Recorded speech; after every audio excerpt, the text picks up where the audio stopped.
안녕하세요. 드윗 안드로이드 앱 프로그래밍 이제 둘째 마당에 2장 들어가도록 하겠습니다. 우리가 이제 둘째 마당에서 1장에서는요. 우리가 안드로이드 스튜디오에 대한 개괄적인 내용을 좀 살펴봤고요. 그 얘기했던 것처럼 이 안드로이드 스튜디오는 계속 반복해서 쓰다 보면 좀 익숙해질 거예요. 그래서 모든 걸 외우라고 말씀드리는 건 아니라고 했고요. 그 다음에 컨스트레인트 레이아웃이라고 해서 우리가 첫 번째 앱을 만들었을 때 자동으로 설정되는 거, 자동으로 만들어지는 첫 화면의 레이아웃이라고 하는 거를 살펴봤어요. 그래서 이 컨스트레인트 레이아웃, 즉 제약 레이아웃이라고 하는 거는 여러분이 이제 버튼을 갖다 놨다라고 하면 버튼에 연결선을 만들어서 그 버튼의 어느 위치에 있을 것인지, 그 다음에 그 버튼의 크기라든가 이런 것들을 설정할 수 있도록 만들어준다 라고 하는 거 같이 한번 살펴봤습니다. 그래서 이번 장에서는요, 우리가 컨스트레인트 레이아웃이라고 해서 그 제약 레이아웃이라고 하는 것만 레이아웃으로 쓸 수 있는 게 아니라 여러 가지 다른 레이아웃들이 있어요. 근데 그 중에 실제로 많이 사용하는 대표적인 레이아웃들에 대해서 우리가 같이 살펴보고 연습도 해보고 이렇게 할 겁니다. 자, 그래서 이제 두 번째 장에서는 이름이 이렇게 되어 있죠. 레이아웃과 기본 위젯 사용하기 이렇게 되어 있고요. 주로 레이아웃에 대해서 다루게 됩니다. 그리고 이제 마지막 부분에서 우리가 버튼이라든가 텍스트 뷰라든가 이런 것들 일단 화면에 갖다 놓는 걸 했잖아요. 근데 그 버튼이나 텍스트 뷰라고 하는 게 어떻게 어떤 속성들을 사용할 수 있는지 뭐 이런 것들 같이 한번 살펴볼 겁니다. 자, 일단 레이아웃이라고 하는 거 우리 알고 있죠, 그죠? 그러니까 뷰 화면을 구성하는 모든 구성 요소들은 이제 뷰라고 하는 건데 버튼이나 텍스트가 보이는 텍스트 뷰나 그 다음에 입력 상자, 우리 아직 하지 않았지만 에디트 텍스트라고 하는 게 있습니다. 이 입력 상자가 있으면 그거를 화면에다가 갖다가 일정한 위치에다 갖다 놓고 싶은데 그 뷰들을 담고 있는 게 이제 뷰 그룹이라고 했고요. 그 중에 이제 배치와 관련된 게 레이아웃이라고 그랬어요. 그래서 그 레이아웃을 우리가 좀 더 살펴보겠다. 자, 그래서 이번 장의 내용은 좀 많습니다, 그죠? 그래서 이제 우리가 여러 날 동안 이렇게 진행을 하게 되고요. 뭐 하루하루 이렇게 부분 잘라서 진행을 하게 됩니다. 자, 먼저 대표적인 레이아웃을 한번 살펴보도록 합니다. 자, 우리가 처음에 봤던 거, 프로젝트를 만들면 자동으로 설정되는 게 제약 레이아웃이에요. 그래서 우리가 이미 그 제약 조건, 컨스트레인트라고 하는 게 뭔지 이해를 하고 있죠. 그래서 연결선으로 해서 만드는 건데 이 제약 조건에 의해서 뷰가 위치할 곳을 알 수 있다라고 하는 거. 우리가 직접 해봤으니까 조금 이해를 할 거예요. 그리고 요거를 뭐 필요하면 조금 더 계속 쓸 테니까요. 익숙해져 가면서 파악을 해보시면 됩니다. 자, 두 번째는요. 리니어 레이아웃이라고 하는 건데요. 우리가 가장 쉽게 이해할 수 있는 레이아웃 중에 하나입니다. 그래서 이거는 이제 박스 모델이라고 하는데요. 뭐 창고에다가 박스를 쌓아놓는다고 생각해 보시면 돼요. 그래서 레고 블럭처럼 이제 위쪽으로 쌓을 수도 있고요. 아니면 한쪽 방향으로 오른쪽으로 쭉 쌓을 수도 있습니다. 그래서 이 리니어 레이아웃은요, 방향을 지정을 하게 돼 있어요. 그래서 리니어 레이아웃의 방향을 아래쪽으로 쌓도록 할 것이냐, 오른쪽으로 쌓도록 할 것이냐, 자, 이거를 지정을 할 수가 있습니다. 우리가 이제 리니어 레이아웃부터 살펴볼 테니까요. 자, 그다음에 상대 레이아웃이라고 하는 거, 이거는 제약 레이아웃하고 상당히 유사해요. 그래서 상당히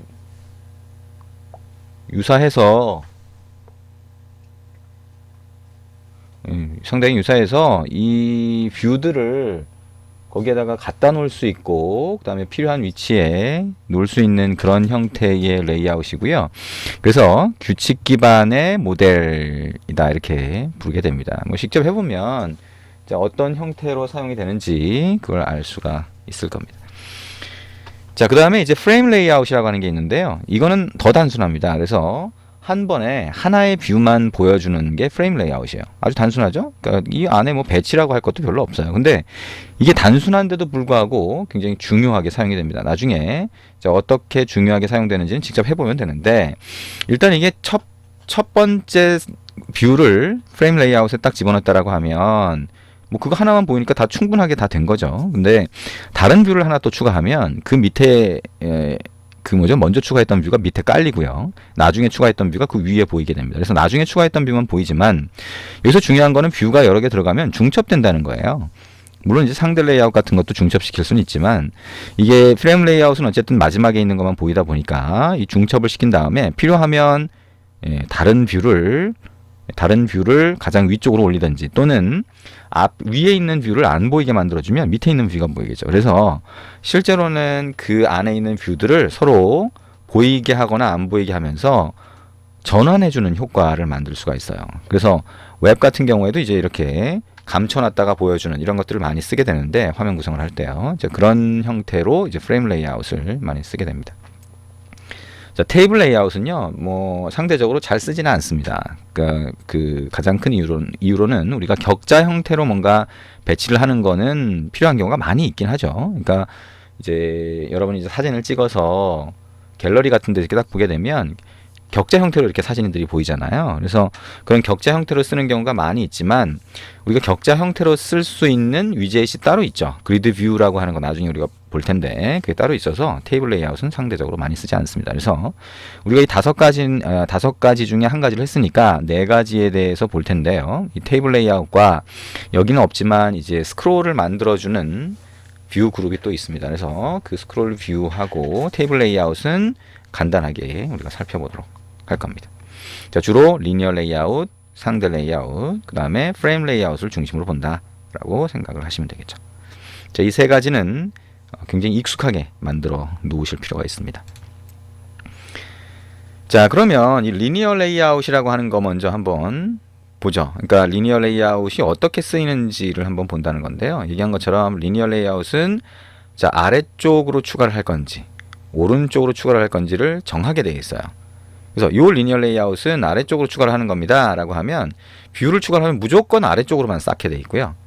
오른쪽으로 추가를 하는 겁니다 라고 하면 오른쪽으로만 쌓게 되어 있어요. 너무 단순하죠? 근데 우리가 이미 알고 있는 것처럼 이 뷰 그룹 레이아웃 안에 다시 레이아웃을 넣을 수 있죠. 그죠?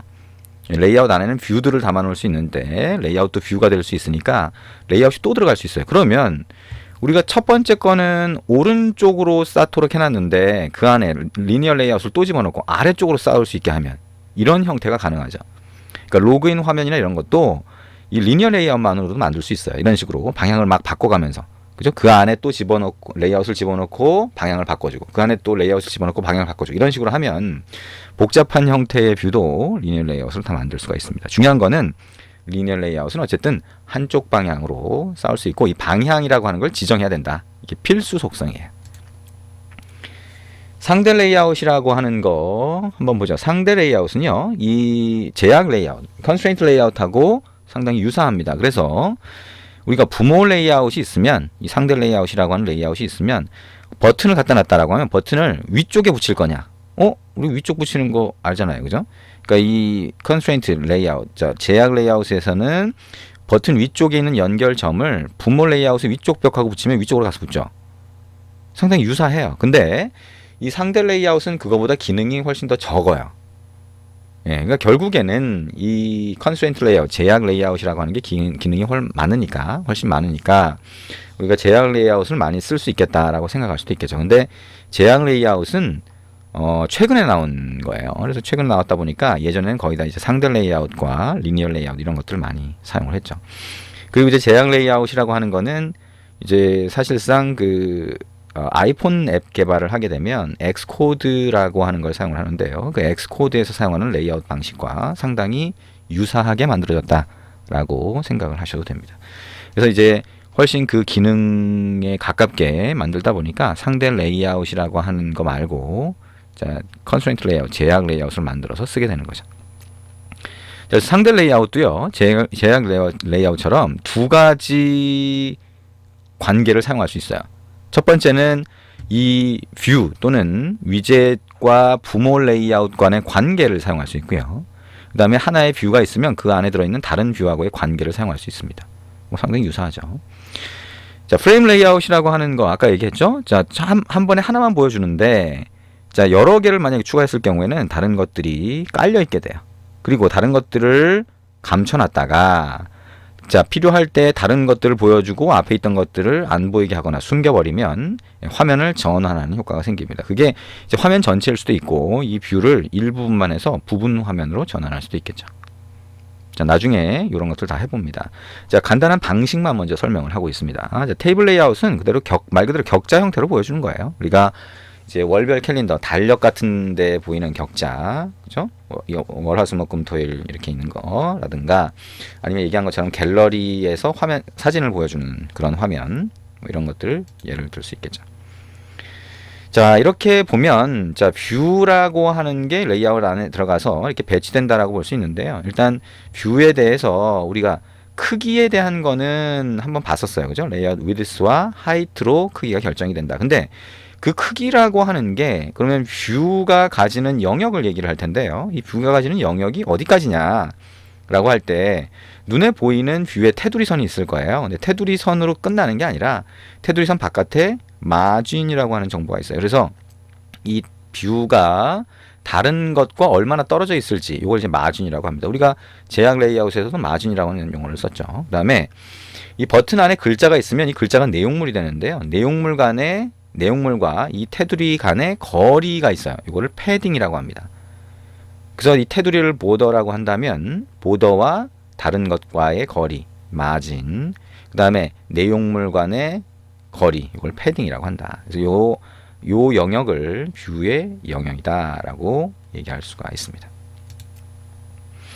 자, 그리고 우리가 이제 배경색을 나중에 한번 설정을 해볼 텐데요. 배경색은 우리가 16진수로 보통 표현을 하죠. 그래서 샵을 붙이고요. 샵을 붙이고, 자, FF 그러면 FF 두 자리가 red, R이죠. 그 다음에 green, G, 그 다음에 B, 블루, B가 됩니다. 그래서 이 세 가지를 조합해서 컬러가 결정이 돼요. 그리고 여기에 앞에 두 자리 16진수를 더 붙이면 이거는 알파 값이 됩니다. 그게 투명도를 나타내요.